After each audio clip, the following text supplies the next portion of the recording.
is the Bearcast, presented by Bird Culture Ford.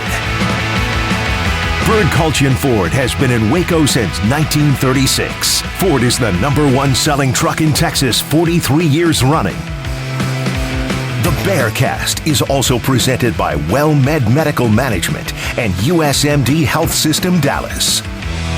Here's Craig Smoke and Grayson Grundhafer.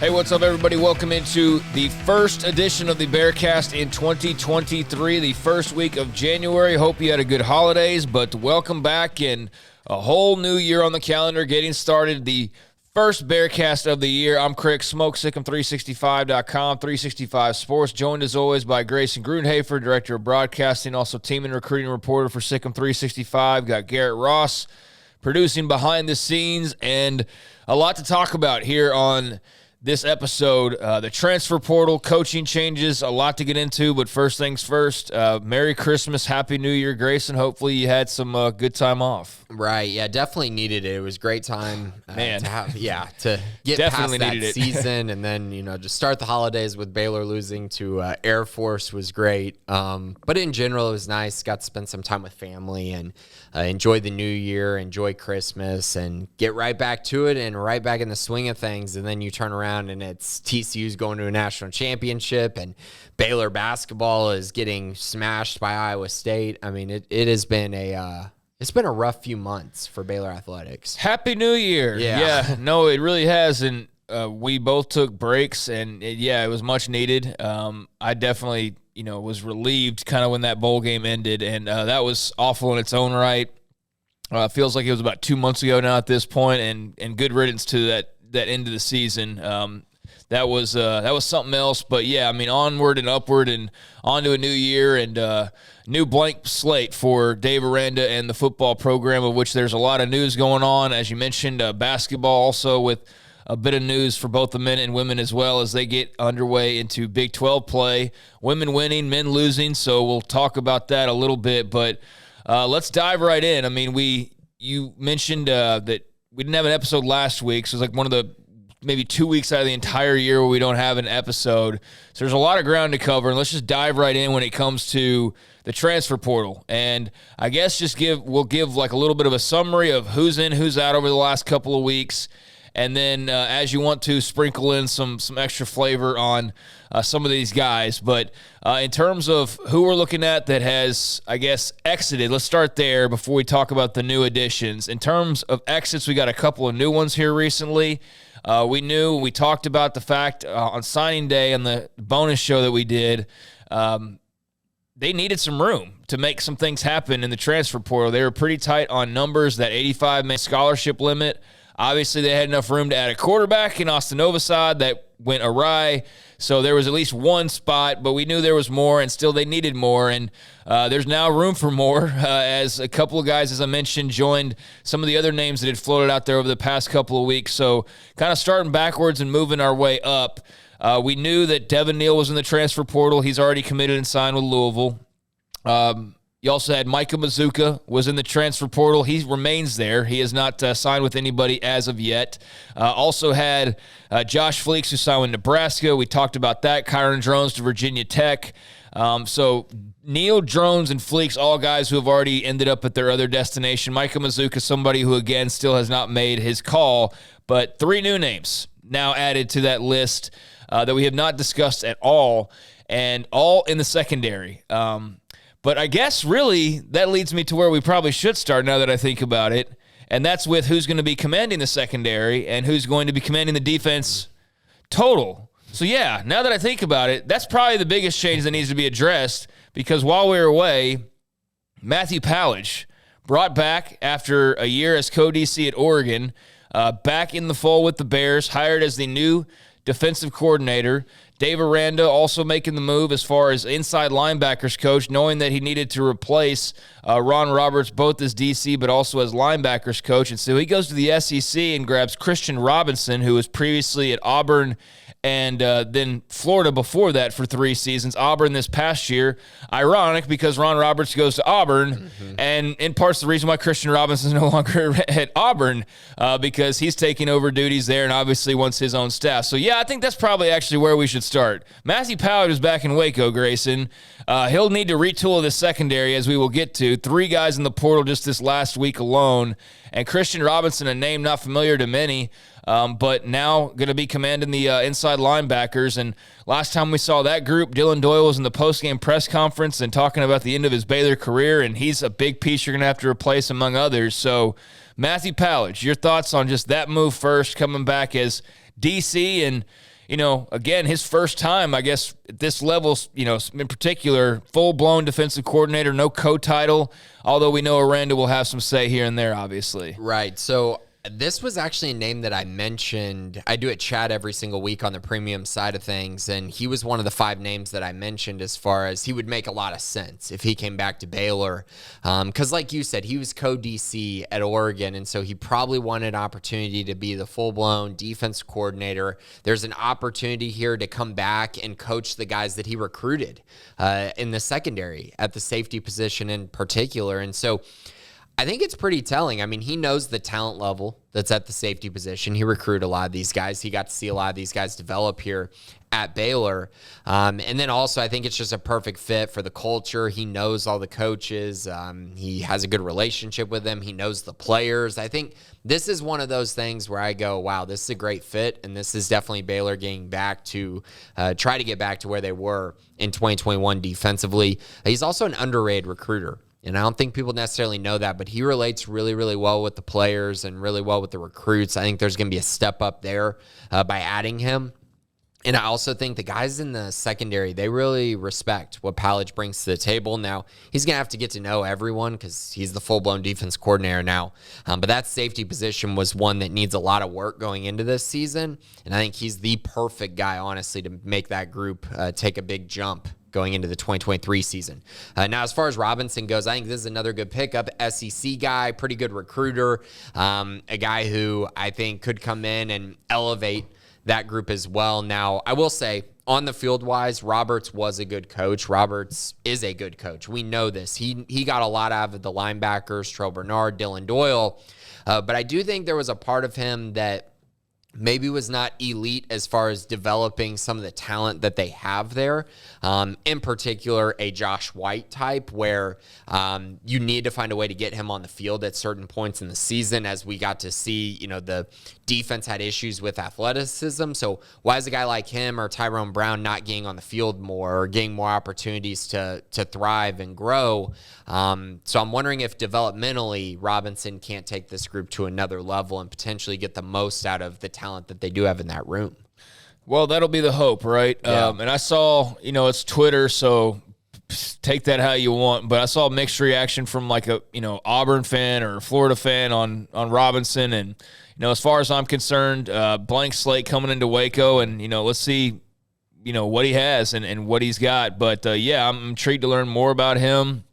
And what I mean by that is I saw like some Auburn fans who they're clearly they're excited about their new coaches and, well, didn't like the linebacker play under him, or Florida. I think it was mostly Auburn. And it's like, well, you had 1 year with the guy, and it wasn't exactly a great year. So I don't know if that's the best, basis to judge him as a coach. And it was like a turmoil year. Yeah, where that's they what had I this mean. Coaching shift. Brian Harsin was basically halfway in, halfway out. So that was the only sort of reaction I saw. And come to think of it, Florida fans, I didn't really see much reaction to it because I think they had already moved past him. But he was there for 3 years, so. Curious to learn more about him, but obviously somewhat familiar with Powledge, and I think that familiarity, and you saw even a Jalen Petrie retweeting the announcement, and so they were posting quotes from JT Woods, Yeah. Jalen Petrie, just quotes about Powledge on the official Baylor football Twitter. So that was nice to see. I think Powledge is the perfect guy to bring back. This team needs to get more physical in the secondary. They need to just flat out get better there. And so why not bring in a guy that's clearly going to be focused on that? And so I'm I'm very curious. I think something that you will see more this past year, they played a lot of zone. I'm hoping that, even if they do play some zone, that they play more man and are able to play more man if they're able to get better play out of their cornerbacks and their safeties. I just could see a flip there because I think at times if you go back and watch certain games this year, they would sit back in that zone, just get picked apart. I mean, Spencer Sanders for Oklahoma State, Walker Howard for Kansas State, even Max Duggan towards the end of that game, just picking them apart in the secondary.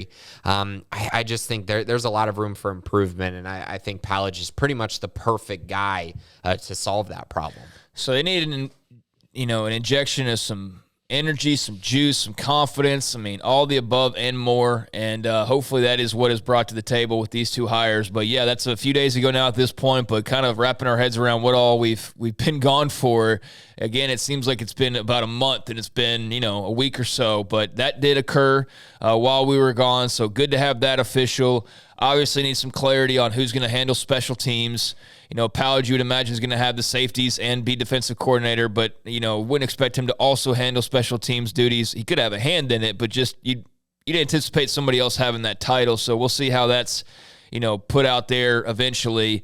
That's not the biggest deal. You just ultimately hope that they have more of the special teams they had 2 years ago when he was around. So come hell or high water, you want him to have a hand in it and just hope they get back to that level of special teams play because that is the difference between winning 6 games and maybe winning like 8 games. Mm-hmm. It really Definitely.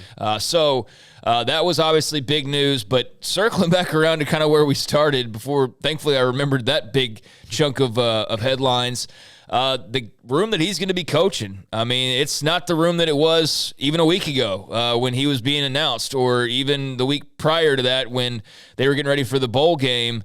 There's, nearly a handful of guys that are no longer in that room just in the last couple of weeks. So kind of going back over the transfer situation and what that's turned into for the Bears. By my count, they've had 8 guys enter the portal. I mentioned Fleeks, Drones, and Neal have all landed at spots. One name I forgot in the first go-round, Seth Jones, still has not decided. Micah Mazuka still has not decided. But then the 3 new additions over the last few days, all out of the secondary. Al Walcott, corner, also was, kind of a versatile guy, though, also played at the Star. So it just kind of depends on what period you want to pick from over the last couple of years. But Al Walcott, corner for the group, obviously, this past season. Mike Harris, safety. And then Lorando Johnson, another corner, but another guy who kind of bounced depending on, what month you want to pick over the last couple years. At one point was a safety, kind of looking at him here and there. But, Lorando Johnson, Al Walcott, and Mike Harris. Harris we never really got to know, quite frankly. So this one doesn't come as much of a surprise, but obviously people's eyes bulge a little bit when they look at, starting type players in Snacks and also Walcott. Yeah, and I understand why people are, kind of concerned. I got a lot of pushback on the board about, saying that the Al Walcott move is a fine move. Like Baylor's going to be okay with losing him because they've already targeted guys in the portal who play star, who obviously Baylor feels are better than Al Walcott in my eyes. And so that's okay. Al didn't have a very good year, and that's just being honest. Like, he had moments, but then he had good moments and bad moments, but Baylor needs more consistent play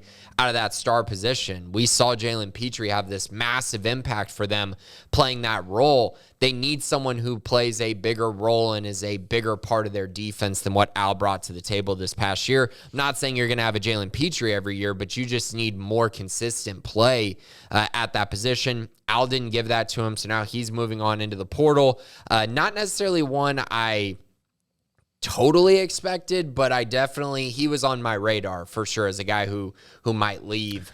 I thought he could be a guy that transferred, right? And I didn't want to see him go. I understand he's got a big playmaking ability. I also do know that there were long gaps in between said plays. You know what I mean? Like, we all think of the Sugar Bowl pick 6, but how many more do you add after that? Like, maybe a couple of those plays this past year, and quite frankly, had havoc plays. But then you also looked up and it was like he was getting beat. But you're also expecting that more. Mm-hmm. Like, you were expecting him to be even more disruptive, just having come back and all of that. And maybe that was unfair to him. I don't know. But yeah, I mean, I can see where you expected a little bit more, but at the same time, I can also see where people are like, that's our best playmaker because they didn't have a lot of playmakers, quite frankly, and he was one of their better ones. And the star position gets put in great positions to make plays. That's the other thing that I think people are underestimating here is that if you're a pretty good player, you're going to make plays at the star. It just is what it is. I mean, we saw that from Petrie. He was put in position to make a lot of plays. So Al, he had the cast on for half the year, felt bad for him. It just was not the year that I think a lot of people thought he could have. So he's gone. The other one, though, a little more surprising. But if you kind of look at what happened with the bowl game for Lorando Johnson, where he did not play in that game, got sent home. And so, you kind of thought about that. And I feel like that probably played a bigger role than I think people thought initially when he was sent home from the bowl game. And so now, he enters the portal. He was definitely more of a surprise for me because you saw moments this year where he played really well, played physical, was clearly their best cornerback. But that doesn't necessarily mean a ton, right? Like him being the best cornerback on a team that really had no good cornerbacks, at least no consistent cornerbacks, isn't saying a ton. I do view him as a loss, though, because I did see some flashes of growth from him. But at the end of the day, if you're getting sent home, then there's obviously probably more to it than just that one incident. So I feel bad. Lorando, a good player, a guy that had a lot of talent coming in, a 4-star type guy. But now Baylor's going to figure out a way to replace him as well. Yeah, you hate to see it, but not sure exactly what all went into that. And, I had the same thought of whatever it was that got us sent home that, probably can't be totally coincidental. So, not sure on how all of that unfolded just yet. I'm sure we'll get some insight on the board and, some post at some point. But, that's unfortunate because I do feel like he had a lot of upside that was just never uncovered because he wasn't around long enough, and obviously his time cut shorter than when we expected it to be. So that was unfortunate. And I did see his tweet was kind of sad about like I never expected to do this, but I'm leaving Baylor or whatever.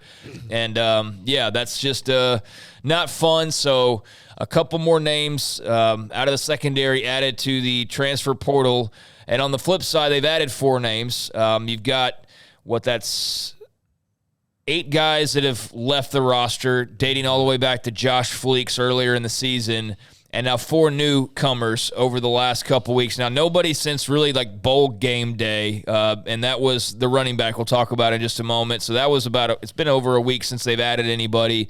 But they did, have a couple ads right there at around signing day period. Had a wide receiver, Keetron Jackson, the Barrington brothers on the O-line from BYU, and then the running back I referenced, Dominic Richardson from Oklahoma State, added on the day of the Armed Forces Bowl. Very unexpected, just, I don't know, it was like, Dominic Richardson, okay, but hey, the running back room definitely has some questions. It does look like Quaylon Jones will be coming back based on his tweet the other day, which, as a junior wasn't entirely unexpected, but it does give you clarity on what that room's going to look like. So, Squirrel, we don't know. Other attrition, we don't know. But you do look at Richard Reese, Quaylon Jones. Now you had Dominic Richardson. And, we don't know about Tay McWilliams. We don't know about Squirrel. But there's 3 guys right there that you can at least definitely start building something with. So your thoughts on that quartet of transfers from a couple weeks back? Yeah, and I mean, if you were on the premium side, you knew this was coming. Dominic was the guy who took his visit and loved it. His official visit at Baylor, and then pretty much signed immediately after that. Things were definitely trending in Baylor's direction there, and then obviously they were able to land him. So really good pickup. He fits kind of what they need, right? He's about 6'2", 205 pounds, is going to remind you a lot more of Abram Smith. Baylor played him this year, and he was just an annoying guy who literally would get hit in the backfield and still get 3 or 4 yards. And that happened so many times against Baylor.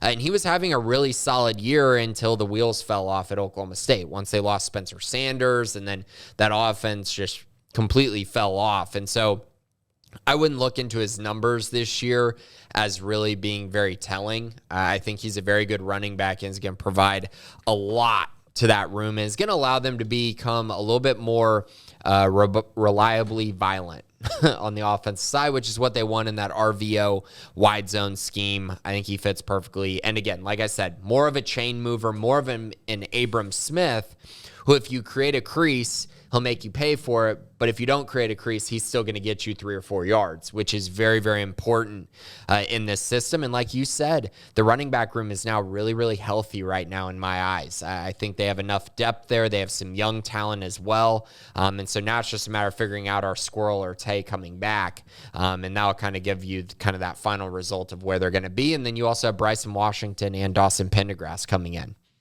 Yeah, so good pickup there. The Barrington brothers, obviously, that's a couple questions answered on the O-line in terms of perhaps starters, but also just a depth in general in terms of what that room's going to look like. There's 2 more bodies, whereas you knew you were losing a handful of guys. And so there will be more, obviously. It won't be just freshmen that they, expect to come in and save the rest of the room. They'll have to continue to, obviously, do what they can to build that thing up as best they can. But the Barrington brothers, that's a good start for sure. And they're both old. That's huge. They're older because of the 2-year mission trip. So I think Campbell's like 23 and then Clark's like 24, 25. So a lot of age there, a lot of experience there. And so I think Campbell's probably going to anchor their left tackle position this season. That seems like a natural fit after losing Connor Galvin. And then Clark, he played guard at BYU, so I could definitely see that, him playing left guard this next season. But I could also see him maybe sneaking in and playing some center. They need someone to replace Jacob Gall at center. I feel like they have more options at the guard positions because currently it looks like Timothy Don would be their starter at center. So that's kind of one of those things where you go, do you really want to start a redshirt freshman? Now, if he's elite, then maybe, and he's shown a lot of growth, but I think that might be something to watch with Clark if he does decide to make that move there. If not, you're getting a very high-level guard, at least for this next season, because he only has 1 more year of eligibility remaining. All right, so there you go with a little bit of a roundup of the transfer portal, and obviously we went big on signing day, and there will be a second signing day coming up here in about a month's time, but a lot of work's been done on the roster, not only in Waco but across the country, obviously. But, they have not been sitting on their hands by any means. 4 new faces in, 8 out at this point, and there will be more on both sides, rest assured. So let's get into the open visit window and like where we are in recruiting. So we got an open visit window coming up. Tell everybody what that means, and then kind of reset where we are just in general, knowing what we just laid out there and kind of starting the new year, where they currently are, moving forward, kind of what's in mind here. Right. So the open visit window is January 4th through 8th. It is pretty much exclusively for transfers to try to figure out where they're going to go. It also gives them an opportunity after the dead period to take more official visits, figure out, again, the school that's right for them, and also allow them to enroll before the spring begins. That's really key. Spring semester, I think, begins I want to say I think they arrive on the 12th of January, and then I think school starts that Monday. I think that's typically how it works. So again, you don't have a lot of time. You got 9 days, so these guys are going to have to make a lot of decisions. Baylor's going to have a lot of guys on campus over the next week, really the next 5 days, to try to figure out, how they can add more depth to the roster before the spring semester begins. So January 17th, the first day of classes. Okay, yeah. So there you go. So I think move-in would be the 12th, right before that week. Residence Hall is open at 9 a.m. on January 12th. Yep. So there you go. That's move-in day, I believe. And so that's huge, right? That's a date to circle, but this next 5-day period is going to be huge for Baylor to try to figure out how they can add talent to the roster. Adding 2 offensive linemen, that's key. Adding a running back, that was something that became very clear they were trying to do early in the process. Of course, adding Keytron Jackson, massive as well at receiver, but still work left to do. So they need to add a quarterback this week. That's going to happen. Frankly, I would be beyond myself if that does not happen. Good, because I've been wondering what the heck the plans were there as we saw portal guy after portal guy after portal guy making their decision to where it's down to like 3 or 4 names that are just sitting there tinkering around the portal. But also some games, some seasons just sure, ended. yeah, so there's going to be more additions to the portal for and sure. And then post-spring there would be more as well, but yeah. But there has to be at least one added for spring football. You can't go into spring with just Shapen and then you have, walk-on quarterbacks that he's competing against. That's not really going to help elevate him. So I'm anticipating one to be added, at least one, maybe two to be added before spring football, to give them at least 3 scholarship quarterbacks. But the only thing I can almost guarantee is that there will be one on campus for spring. Very important there. As far as some other positions, they got to address cornerback. They're going to need a star probably to replace Al Walcott unless they feel good about Alfonso Allen, which they do. But I also think that they want to add more depth there and potentially allow Al Allen to move around a little bit in the safety room as well. They need to add a cornerback now. BYU cornerback Gabe Judy will be visiting this weekend. He went to Vanderbilt, then he went to BYU. Their fans will lose it if they get another BYU guy. Another BYU guy. He's close with Grant Miller as well because they were at Vanderbilt together. So that could be an interesting one. He'll be visiting Maryland linebacker Ahmad McCullough. He's another fifth-year guy. He would play will linebacker at Baylor, essentially to replace, he'd be replacing Matt Jones, technically. And then you'd have to figure out where Matt's going to move, whether that's Mike or Jack.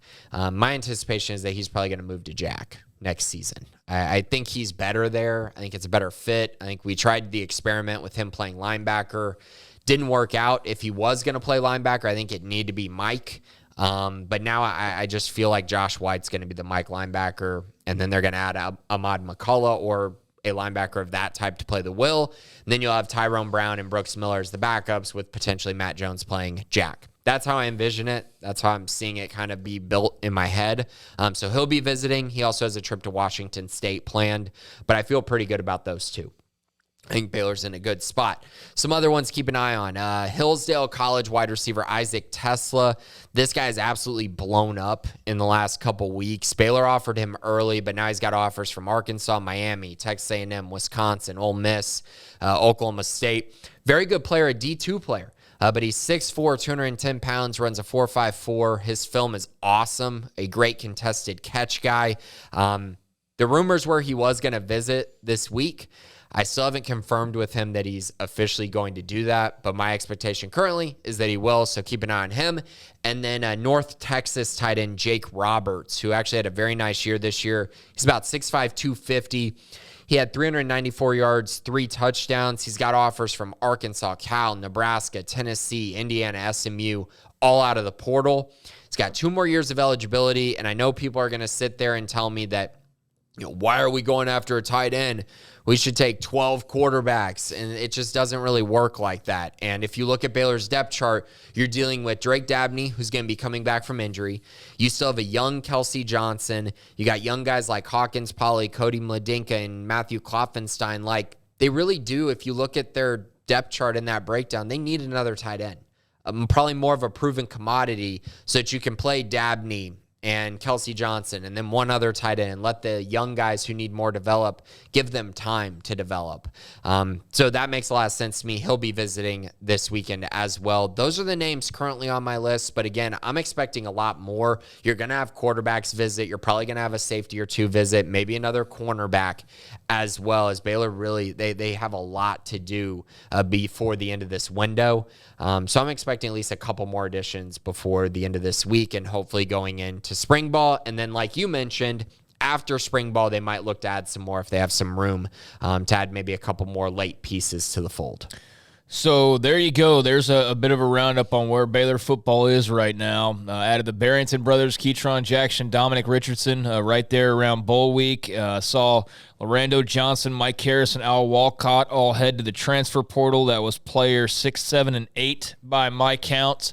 And now this open window that ends on January the 8th, and as we record this, it's January the 3rd. So that window opens tomorrow and will be open for, less than a handful of days before shutting close. And then you got to kind of have to wait for another it'll be a dead period. Wait for another open window again. So very, much about timing and doing what you can in a certain amount of time. And they've been busy and will have to be even busier, these next 4 days to close it out strong. But definitely a lot of plates up in the air for this staff right now. Yeah, and expect more attrition. By the way, there's going to be a little bit more as well. This is not the end of it. We knew there was going to be a lot. You just didn't want it to be painful attrition, and for the most part, it really hasn't been, and I expect that to continue to be the case. So just keep an eye on it and don't freak out every time Baylor loses someone because they're going to lose more guys, but you got to think of it, it opens up more room for them to go add guys as well. So just keep an eye on that and keep that in mind going forward. Yeah, and that's part of college football today as well. It's going to be weird to see, or interesting, I guess, to see how that eventually plays out with high school recruiting and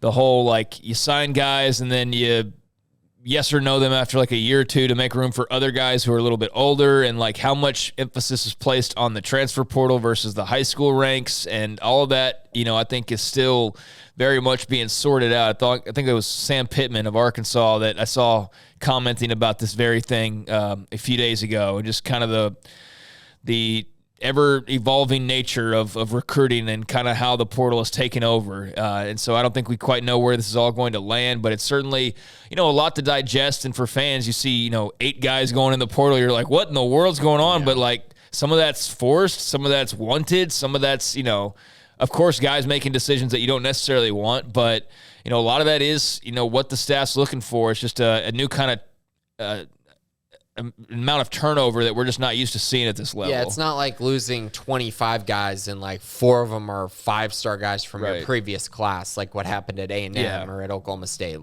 This is and they clearly needed to retool after this past year. Definitely. So that's where we are. And so be expecting some movement on the quarterback front and on various other fronts as well. But that's pretty much where football stands. With new coach hirings, it's been very busy, very, very newsy surrounding Dave Aranda and this staff. You got the All-American game going on this week. Obviously, we would talk more about that if the quarterback that was scheduled to sign with Baylor had signed with Baylor, but instead who do they don't have? I'll be there because there are 2 Baylor commits who will be in that game. There's the San Antonio Army All-American game, and there's also the Under Armour game, to be clear. And this is the San Antonio one. Yes. Baylor doesn't have anyone in the Under Armour game, which is typically the case. Most of the time, you're getting a lot of the East Coast in the Under Armour game in California.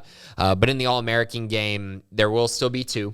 Isaiah Robinson, the 4-star offensive lineman out of Arlington Lamar, he'll be playing in the game. And then, of course, Palmer Williams, their punter out of North Carolina, he'll also be playing in the game. So I'm going to go down there Friday, probably check out a practice, and then I'll be at the game on Saturday. Of course, I was planning on being there to see those 2 along with Austin Novosad, but it's just going to be those 2, and that's perfally fine. That's still a better turnout than most of their classes have honestly ever had. So. Yeah, we'd obviously have a little bit more emphasis on it, though, if Novosad was part of the mix still. But, that'll be good to see a couple of guys still down there representing the brand. I need to knock on some wood, though, because the last time I went to this game, it did not go great for the Baylor commit. So as Jalen Ellis got injured in the game. Yes. Well, go get some sage and burn it and, put it around the Alamo Dome or whatever. But, that'll be coming up as well as we get into that part of the calendar. So be on the lookout for a couple of Bears signees down in San Antonio. Now, elsewhere, you had men's and women's basketball in action. Women's basketball picking up their first Big 12 win after coming back from a 10-day break, beating TCU 64-42. As Caitlin Bickle had a huge game for the Bears, and one of their senior veteran, leaders had 19 points, and so they're still hanging around there at the bottom of the top 25 and get their first Big 12 win. The men, meanwhile. And by the way, on a little bit of a nice little run right now. I think still very much Garrett figuring themselves out, the Baylor women, but a nice win for them against the Frogs, would you say? Yeah, I would say that. I think that there's still a lot of improvement. You obviously would like to get Asia Blackwell back, and obviously Dre, if the NCAA ever decides to release her. I mean, come on already. But still, no, it was a nice win. The way that the conference is so deep this year. I think this is probably the deepest on the women's side it's been in quite some time. It was a nice win for them. Jamie Asbury played really well. She hit a couple of threes to kind of seal the victory for Baylor, but they're really going to need to click on all cylinders because Oklahoma is probably going to be their toughest test they've seen since Arizona or Maryland.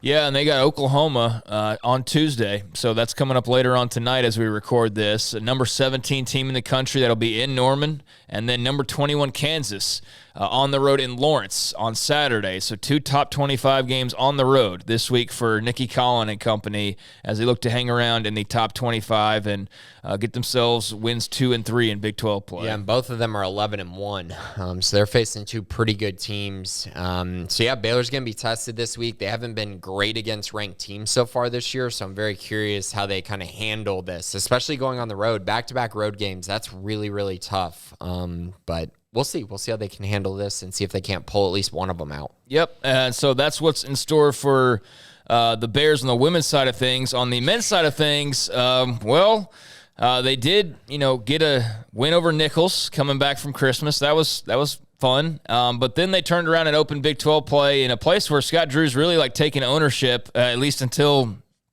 last week. He had dominated action in Hilton Coliseum over the last couple of years, but falling this time around 77-62, get blown out by the Cyclones, and just a lot of, I don't know, man. It's just how would you even describe this? So all the bad showed up at various points. Some of the good flashed, but not nearly enough. And this team's just sort of disjointed right now. I don't know if that's even the proper way to describe it, but I'm at a loss for how else to describe it. It just doesn't feel like it fits very well at the moment. Yeah, it's very confusing, to be honest. And it felt like if this game went another 5 more minutes, they probably would have lost by 30 points. I mean, from the moment they were up 29-20 with 5 minutes left in the first half, and then just got absolutely decimated the rest of the game. They couldn't guard at all. It was frankly... It was just so disappointing. I mean, you're watching Iowa State at times just drive right by Baylor defenders for layups. It just seems like offensively they struggle so much to get the ball in the lane and then find open shooters. Not having reliable guys in the post has been an issue. Not getting reliable shooting efforts from guys like Jalen Bridges and Dale Bonner and Langston Love has been a problem. And so right now you're basically seeing a bunch of one-on-one activity with Adam Flagler and Keontae George because LJ Cryer didn't play in this game. And it's really hard to win a lot of games when you're constantly running, one-on-one action with these guys. And it's going to be an issue going forward unless they can really, figure things out. But I will say this, offensively, if they did have LJ Cryer, I think this game could have been a little bit different, as in that 29-20 score could have been more like 35-20 just because of the way it was going. And maybe you pull away a little bit by having that extra scoring threat. But defensively, it doesn't really matter. Defensively, LJ Cryer is not an elite defender. And Iowa State just kept scoring. I mean, unmercifully. They were just getting in the lane. They were getting everything they wanted. They were hitting threes, getting wide open shots. That can't continue to happen if Baylor wants to have success this year. It was a really disappointing effort and one that I know Scott Drew and company can't be happy with at all. They had an opportunity. They played a really good first 15 minutes of this game. And then they had another thing that happened against Virginia, happened against Marquette. They just gave up this massive run and could never overcome it. So a really tough loss for this team. And, at this point, I think everyone's pretty much got to say they're just not quite as good as we initially expected. Yeah, so that's been a pattern now. I guess looking at this 22-23 sports calendar, I mean, for the 2 big sports there in football, obviously, and men's basketball, you really were hoping for more out of both. And obviously football did what it did. And you just hope with basketball they don't just kind of drag out the inevitable, kind of like football did, where it's just like every week you're waiting for that spark or that light switch to flip, and it just never, ever did. And, there were good performances here and there, but the train was never fully on the tracks, it felt like. It was always like half on, half off, and then it'd get on there for like a brief second, and then it would fall back off again. And so it's still early in the season, but conference play has started. So they, have a little bit of time to figure things out. And obviously the Big 12 is a very tough league, but is there enough to figure out? Like, or is this just kind of part of who they are? And that's what, obviously what's of concern is, just how much can they improve from what we've seen? Well, if they want to win another Big 12 championship, they have to go 2-0 this week. Because you can't lose home games. They got 2 home games coming up against TCU and Kansas State, and it's fine if you go and lose on the road to Iowa State. A lot of teams are going to go to Iowa State and lose this year. It's going to happen. It absolutely is going to happen. Baylor's going to go on the road and lose another game at least, maybe even more than that this season. But if you want to win a Big 12 championship, you got to take care of business at home. And so 2 home games coming up. Hopefully LJ Cryer is good to go for this TCU game, and hopefully they're able to come out with a bounce-back performance. All right, so there I think is a rundown of pretty much everything that's going on and, discussion about pretty much everything that's going on. So that'll lead us into the mailbag, and we got a lot of questions to get into. So Alpha Needle, who are your top 3 color TV analyst play calling teams in college football? I don't really pay that much attention, to be perfectly honest to you, on who's calling games. Like, I take note of it, but this is not like a thing that I get excited and like into, you know what I mean? Where I'm like, oh, I can name it. Like, you're almost like naming regular teams. Definitely have certain voices that are my favorites over others. One group though that comes to mind is Brock Hewitt and Jason Benetti, and I think that they do a very good job. I think RG3 does a tremendous job in his analysis. I'm not the biggest Mark Jones fan, but I do like RG3 quite a bit. He's goofy, man. RG3. Yeah, he's super good. I don't always love him because there are times where I'm like, all right, just chill out a little bit, especially when he's with Mark Jones. Like, they almost get too goofy with each other sometimes, but I do think RG3 is very good at what he does.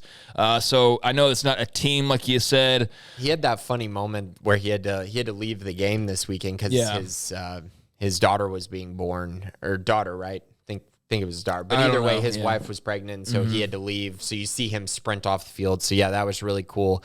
I guess the question is teams. I don't necessarily have a team, but like you, I have guys like I like Kirk Herbstreit. I think that he's actually pretty good. Chris Fowler, he's always been one of my favorites, and then Sean McDonough. I really like his voice as well. Yeah, I like Sean McDonough. I think him and Blackledge and Molly McGrath do a good job together. I like Joe Tessitore. I think that he does a good job. But yeah, I'm not necessarily like a fan of broadcast teams per se, but I guess the one that's probably obviously most notable is Fowler, Herbstreit, and Rowe. They are kind of, one of the gold standard teams, I guess, if you will. And I know there's a lot of Herbstreit detractors. He's not always my favorite, but I enjoy Chris Fowler. I think Holly does a really good job as well. So I think that they're up there. Gus Johnson's very hit or miss for me because sometimes I'm super into his excitement, and sometimes I think it's so over the top that it sort of takes me out of how exciting it's supposed to be. Him and Joel are my favorite, I would say. They're the most enjoyable. And also I feel like they do most of the games that I actually care about a lot of the times because they do a lot of the Big 12. But yeah, those two for me are, I think, my favorite pair. I'm not big into conspiracies, so most people have already tuned out by just hearing me say that. But there is kind of, you can see the Big 10 sprinkling already occurring on the Fox side of things, which is not surprising, but it's just disappointing, I guess, but it was totally inevitable because of the investment that Fox has in the Big Ten. But you can clearly already start to see like some of the swaying and the push there, which is just notable. But I mean, there's dozens of others. So those are just kind of a rundown of some of the folks that stand out. Favorite moment in Baylor sports in 2022.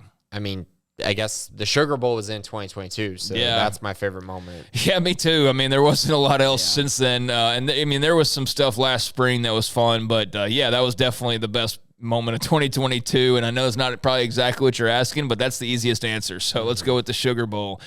Scotty B, what grades did you give the hires of Pallage and Robinson for Baylor football? A+ for Pallage. I don't know that they could have done a whole lot better than getting Pallage back. I think he's going to do a phenomenal job. I'll give Robinson a B. I think it's a good hire. I think there's a ceiling there, but I also, there are still some question marks there, I think, for him. And I need to figure out how good of a recruiter he's going to be as well, which I don't really know quite yet. Yeah, I mean, he is kind of an unknown. I mean, we know a little bit about him, but like I was saying earlier with the Twitter stuff, like I don't know what's just fans talking. And there was nothing like even like media enough to really chew on, other than like our linebackers have never been worse. Right. And then some are like, no, he did a good job in recruiting. And they're like, no, he didn't. And then, it's like that thing. And I'm going to sort through Auburn fans arguing on Twitter. So, I'd say kind of an incomplete, but a B, I guess, for starters is fine. And then with Matthew Powledge, I'd say definitely an A for starters.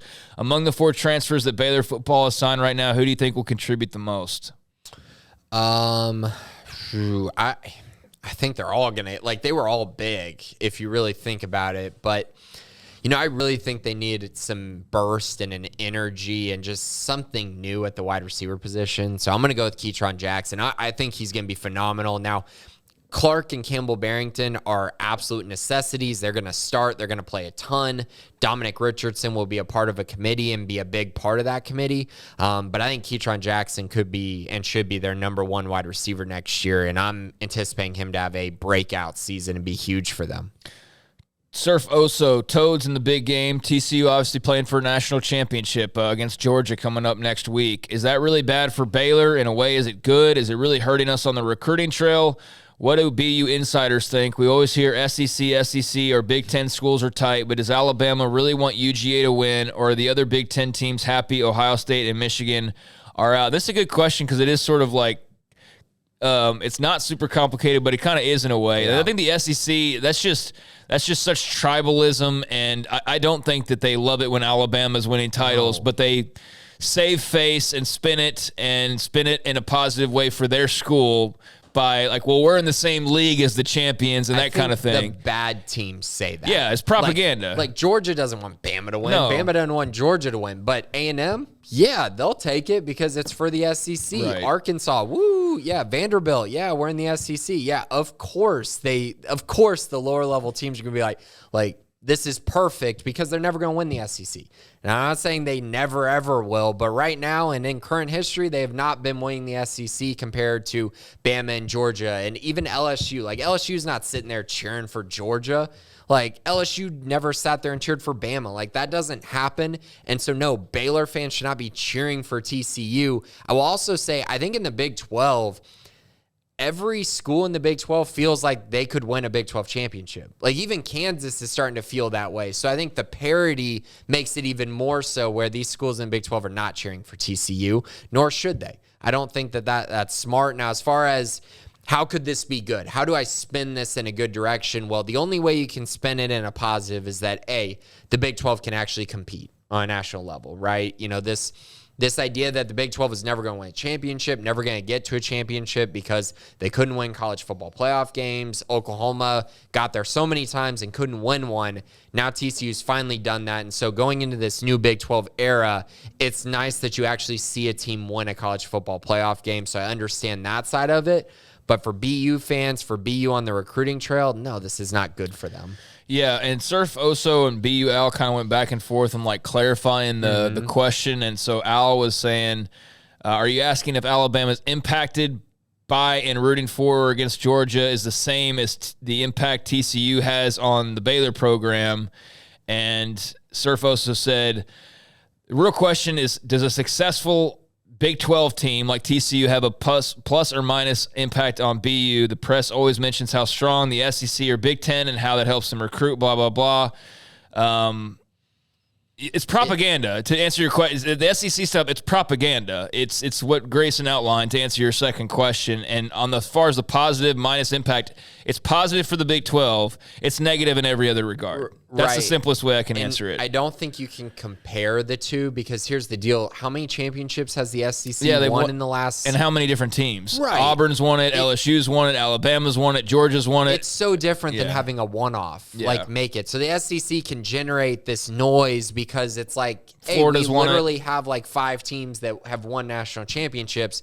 The Big 12 has one team that just made it to a national championship. We don't even know if they're going to win it. So it's just a totally different situation. This is not good for Baylor, for TCU to be at this level. Think of it, I was talking to Garrett about this, but think about it this way. When Tech made it to a national championship in basketball, think about how much that helped their recruiting and how much that allowed them to get new facilities. It allowed Chris Beard to go get a job at Texas. Like, it did so much for them, just like Baylor in basketball winning a national championship. Look at all the momentum they have. They're recruiting at an insane level, and I'm not saying that TCU is going to get to that level because football recruiting is different, but I will say when you're able to go into a kid's living room with his family and say, hey, look, we played for a national championship. This team has never played for a national championship. That's a big deal. Yeah, so again, to just answer it as simply as possible, great for the Big 12, bad for Big 12 schools, horrible for Baylor. No, you don't want to see them win because it doesn't because the conference pride thing and the conference impact doesn't trump the negative impact of just the individual challenge of competing with TCU. There are not many one-off teams that win a national championship. Right. And so to get one is just, that would be insane, to be honest. Just like their run has been insane, to be perfectly frank. Yeah, if the SEC was just Alabama winning 10 titles, then you wouldn't hear all of the others trumpeting the way that they do. But the fact that LSU's won some, and Georgia's won some, and Florida's won some, and Auburn's won some, I mean, they can all kind of say they've got a piece of the pie, and it's spread out. It's not just one team dominating. It's recent. And it's all within the last couple of decades. So thanks for the question. Bear in the Big Greenhouse. This might require some research, or Grayson might know off the top of his head. When did all of TCU's key transfers get to campus this past year? Did they all arrive in the early window, or did some starting transfers arrive after spring? Curious how important it is that key signings be made by the end of this week. Yeah, they had 13 transfers this year, and I think there were like 10 of them that were on campus for spring football. So I would say it's pretty important. I mean, that's a big chunk of that group, and obviously they had a huge impact on the success they had this season. So yeah, this week's very, very important. Baylor needs to get a lot of guys on campus for the spring. And remember, TCU basically built not their entire, but the majority of their defense on guys from the transfer portal. So it's clearly paid huge dividends for them. But yeah, the majority were there in the spring. But the majority of that offense was sitting there the last 3-4 years. And we saw them. We saw Darius Davis, and we saw Hodges is on the defensive side. We saw Max Duggan. We saw Heisman Quentin finalist Johnston. was about to be sitting there the entire year, too. Yeah, but, I mean, that's a very loaded, veteran-laden team, not just from the portal, but on the offensive side, a lot of guys, and even defensive somewhat, like when you think about Travius, of guys who have been around for a while. Yeah, Gary recruited well. Yeah. I mean, he absolutely did. They just didn't have the swagger that they have now, and they couldn't put it all together on the offensive side like they have. And so, yeah, very impressive. It's a combination of Kaz and just Garrett Riley and Sonny Dykes. And Joe Gillespie. I mean, they made great hires, man, and it's been very impressive. And then the huge steps that like Quentin Johnston and Max Duggan and Kendre Miller all took. I mean, it's been crazy. And a lot of luck, too. Yes. The Baylor game, the Texas Tech game, and we could go on and on. So they're 6-1 in one-score games. It's like Baylor last year. They're 9-1 in games within 10 points. It's just insanity. Yep, they've been on a good run, so we'll see where it takes them next week against Georgia. That'll be very interesting. Obviously, again, would be huge for the Big 12 to have a non-Oklahoma or Texas national champion, but they would pretty clear in a way be like the face of the conference, which you don't necessarily want. And I don't think realignment's really as rabid as it was at one point in time, but that's the kind of thing you win a title. All of a sudden you have 2 titles in your history. You're Dallas-Fort Worth. I mean, you start to look like a pretty sexy brand to folks. I'm just saying, even if you're not the biggest school in the world, you're still a team in Texas with a lot of upside. And so I would just be mindful of that. It's another reason why I don't think you want them winning amongst the multitude of reasons you don't want them winning on Monday, even if it's good headlines for Brett Yormark for a little while. All right, Bearfish. Clearly seems to be a lot of negative energy surrounding the team right now, bringing in new talent being the number one priority. What are key things Dave Aranda should do to change the culture and reverse the negativity? Seems like it may take some outside-the-box moves to make this fun again for the guys, like switching uniforms. What are the cultural keys to the offseason? And then Bearfish lays out the K-State loss, the TCU loss, the defense falling apart against Texas. TCU makes the playoffs, played a bowl game in Fort Worth, Novosad, coldest bowl game in history, the performance overall in the Armed Forces Bowl, and the secondaries all transferring. That's a lot to overcome for anyone, much less 18 to 22-year-olds. Well, I can tell you one thing. Switching uniforms is not going to be a cultural key this offseason. Now, they might do that. They might bring in a new uniform or something like that, but that's not going to be something that will change anything. I think the biggest thing, honestly, is this staff just needs to make sure that everyone's on the same page, because I think throughout the entire year, no one was on the same page, and that's something that Dave Aranda has to fix. I also think strength and conditioning this offseason, you're going to see a team that is much more focused, kind of like they were from 2020 to 2021. Dave Aranda mentioned that. He felt like there were a lot of guys, and even, I don't even know if he said coaches, but he felt like the program in general was kind of just sitting there to the point where, hey, we just show up to the game and we're going to expect to win, and we're going to win and just be able to move on to the next game. That didn't work out. So I think culturally it's really just going to be from within. These guys are going to have to figure out ways to get themselves motivated again, and hopefully after a 6-7 season, that becomes rather easy.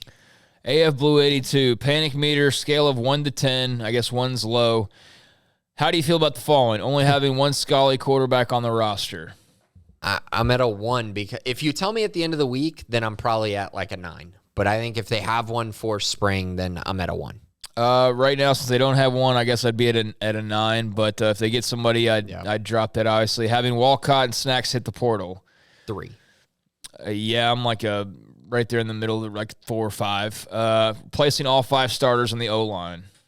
I'm going to put this at a 5, because those guys, for some extent, underwhelmed at times this year, and I think their young guys and the transfer portal guys should be able to come in and at least make them close to as good. So there's still some worry, but I do see the strides that they're making there. I say like a 6, because there are a lot of snaps that you're having to replace. I mean, I get that there's other guys that come in and there's younger guys and all of that, and some of the veterans they're bringing in with like the Barrington brothers. But, I mean, overall, that was still a pretty good unit the last couple of years, and I don't feel like the fault of the offense was necessarily the O-line. It was at times, but it's a group that's played a lot of football, so I'm a little bit worried about that. I just don't think you plug and play a lot of guys there at that position. Hope optimism meter, scale of 1 to 10. It's also from AF Blue. 1 low, high is 10. How do you feel about the following? Shapen's growth in year 2 as a starter. I'm at a 6. I do think that I think he's going to be better, and I think the receivers are going to be better. I'll put it at a 6. I have confidence that he can grow. I'll go like a 6 is fine. Portal additions at running back and wide receiver. So far, probably an 8. I really like what they've done with Dom Richardson and Keytron Jackson. I think they're going to be huge. I think they'll probably add another receiver as well to make it even, get it even up to a 9. A 10 would be getting a Jordan Addison, and that's not going to happen. So what they have done, though, getting quality guys, that's a great job. So I'll put it at an 8. I'll do like a 7 there. I think it's a pretty good group. And return of Pallage, impact on defensive backs and special teams. He's got a lot of work to do. I mean, I think Pallage is an A+ higher, but there's still a lot of holes. Like, they have a lot to figure out. So I'm going to put it at an 8 as well. It's hard to really just turn that switch in one season, especially when you're replacing a lot of guys. But I do have trust in him, so I'll put it an 8. Yeah, an 8 sounds about right for me, too. So thank you, AF Blue. Marine Bear, how would you rate the results, impacts of Vic Valoria's strength and conditioning program with this team for 2022? The team seems to love his energy, and thankfully we did not experience a ton of major injuries. However, it seemed we lacked the strength advantage within several critical positions throughout the season. This always comes up whenever a team's not winning, is the strength and conditioning. Like, this is an automatic, so I understand why we're getting it. I think, I'll just say this for starters, I think it's others getting better in that area as much as it is Baylor falling down. I mean, I think that Texas Tech and Joey McGuire are clearly going like the Matt Rule, toughest, hardest working, the brand, all that kind of deal. They're more physical and tougher than they were a year ago. And Baylor bullied them. So, right. I'm just saying the teams around them got tougher. Kansas, much tougher, stronger team than they have been previously. TCU, clearly K-State, tougher, much stronger. I mean, the conference as a whole, not all teams, but conference as a whole, I think also got better around them. So rather than necessarily going down, I think others raised up. But I do think they went down a little bit just in terms of having that advantage. And you can't just always you're going to outwork and you're automatically going to have that advantage. Like, again, others are going to rise their game up as well. So I think there's a little bit of both. I think they maybe slipped a little bit because they got fat and happy on success, which boggles my mind because it was 1 year. Yeah. Like, it was one freaking year. It wasn't like they were on a 5-year run. It was 1 year. So I think there was some fat and happy. I also think others got better. Where do you fall on that? Yeah, I mean, I think others got better, but I would also say I think it was more so just the desire, the determination, the effort. I don't feel like it was always there. And I mean, to me, effort isn't something that Vic Valoria and strength and conditioning can get out of guys, when the season starts. Once you're in the season, it's all about the players, going out, executing, and having that maximum effort every single snap. Vic Valoria and stuff, they just get the off season for the most part, and then the rest of the stuff is more just trying to maintain throughout the season. So, I'm not sure that this team was weak, but I think they were honestly weaker mentally than they were physically. Oh, that's for sure. That's where they were definitely lacking. That's kind of where I lie. Yeah. No, I'm with you. I think physically you can work as hard as you want to, but that doesn't ensure you're always going to be the strongest, Yeah. Like, you can't. But I do think that other teams got stronger, got bigger, got more physical, and matched that, or at least came closer to that. But yeah, I definitely think on the mental side of it, that's where TCU for sure went right past them. That's where Tech went right past them by the end of the year. I think that's obviously a team that's playing with a lot of confidence, especially up top, and whereas Baylor had little to none. K-State just came in here and just no fear. Rocked their world. So, yeah, I do think a lot of it's mental. And, Miranda's obviously a very mental guy. So, like, how does he approach that differently this next season? Because you can almost get too into the weeds mentally, and then you're just lost. So that is something I think you put it the best way. Yeah, the mental side of conditioning is probably where they need to focus as much as anything else. Gold and green, hopefully that answered your question, Marine Bear. What in the world are we going to do about the secondary next year? Over, under, 3.5 DBs taken from the portal. And we'll just start there. So if we count the star, so I think they're going to take a star. They're going to take at least one corner, maybe two corners. Oh, that's a great number to put at 3.5, honestly. I'm going to go with under. I think they'll take two corners and one safety. I'll go with that. All right. Why didn't Reggie Bush play in 4 games this year if he's considered one of the best corners on the team? Seemed like fall camp notes indicated people close to the program expected him to contribute. I think this maybe is being blown out of proportion a little bit. I think Reggie Bush might be their best cornerback prospect on the roster. I really like what I've seen from him. Great athlete, explosive, has a great knowledge of the game, but he still needed a lot of growth technique-wise. Like, this was a guy who played running back in high school, as well as corner, as well as returning. Like, there was still a lot of growth for him in the technical department, and so I think that's kind of why they just decided to let him redshirt this year, give him time to grow, and so I'm expecting him next year to compete. We'll see how many cornerbacks they bring in, but he's a guy who's definitely on the rise and on my radar going into spring football, but sometimes young guys, it takes a little bit longer for them to figure it all out. All right, and that was the final question in the mailbag this week, so thanks, Gold and Green, for wrapping us up there. A lot of ground covered, a lot of moves being made, especially on the football side of things, and basketball is obviously in full swing as well.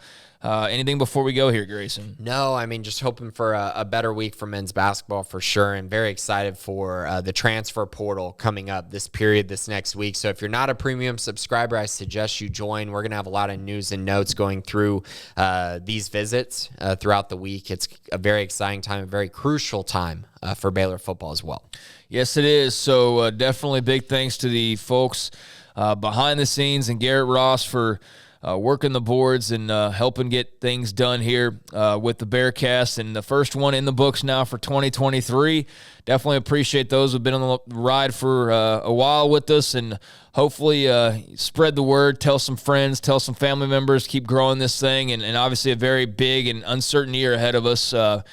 2022 started with a Sugar Bowl, and then we had no idea what was in store, and it kind of in some ways turned out the way we thought, and in some ways definitely did not, and we'll see what 2023 has now in store for us as well. But a lot of retooling and reworking being done, so definitely head on over to the premium section. Got signing day number 2 in about a month, transfer portal window here over the next few days, coaching hires, a lot going on. So, definitely check out the Sic'Em 365 premium site if you haven't already. But for Garrett, Ross, for Grayson Grundhafer, and for myself, Craig Smoke, we'll talk to you next week. Appreciate you. This has been the Bearcast on Sic'Em365.com.